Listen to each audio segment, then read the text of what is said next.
Oh, it is looking just about as beautiful as this new newsroom. Let's take a look at the weather pattern because things, they are going to be changing. If we take a look at the upper level futurecast, we can see that there is an area of low pressure that's going to be centered right around the Los Angeles area as we move into tomorrow. But as we do move into tomorrow, we can see that area of low pressure, it moves in from the southwest to the northeast. And as it does so, we're going to be looking at the potential for some cooler weather as well as some wetter weather and storm chances here over the next few days. But we can see this area of low pressure, it actually really expands and it's going to stick around the area for a couple of days. We can see that ridge of high pressure back out to the west. However, I anticipate that's where it stays because we're going to be tracking a area of low pressure for numerous days. And we can even see this continues over into Monday before we start to see high pressure and southwesterly winds move back into the area. So it looks like we're going to see an active pattern. But how active are we talking? Well, we're already starting to see that active pattern with a couple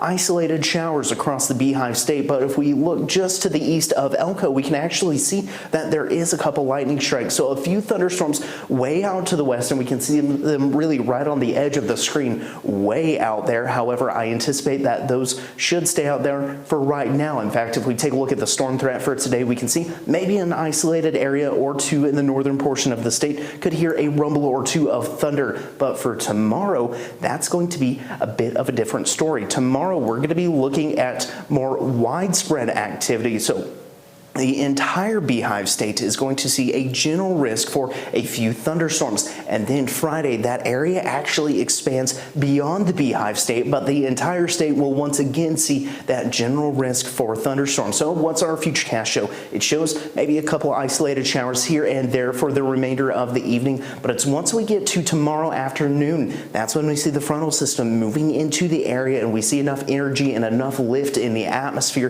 that we see these thunderstorms develop right along the frontal boundary. But we can see those thunderstorms become a bit more widespread by nightfall, and then eventually we can see thunderstorms late, especially around the Salt Lake Valley, and we can see that pushing a little bit further to the east and eventually transitioning to a little bit of wintry precip by the time it reaches the Wasatch back and the Wasatch Mountains. But we go ahead and take a look at the futurecast. It does show that wet weather continues over into Friday and even Saturday and maybe even part of Sunday for some places. But temperatures right now we can see mainly in the 70s, a couple places in the 80s like Green River, Lake Powell, and St. George. But temperatures tonight will fall eventually down into the 40s and 50s. Evanston topping out at about 39. Then tomorrow's highs, we'll see the 60s and 70s with a little bit of cooler and wetter weather. Like I said in the forecast, St. George topping out right around 76. If we take a look at the Wasatch Front over the next 7 days, scattered thunderstorms tomorrow, showers, and maybe a thunderstorm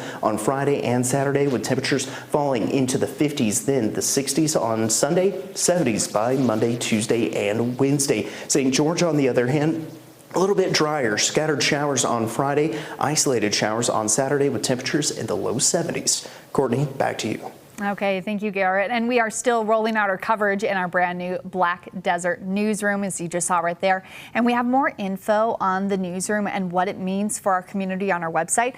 So stay with us as we continue our coverage out of St. George.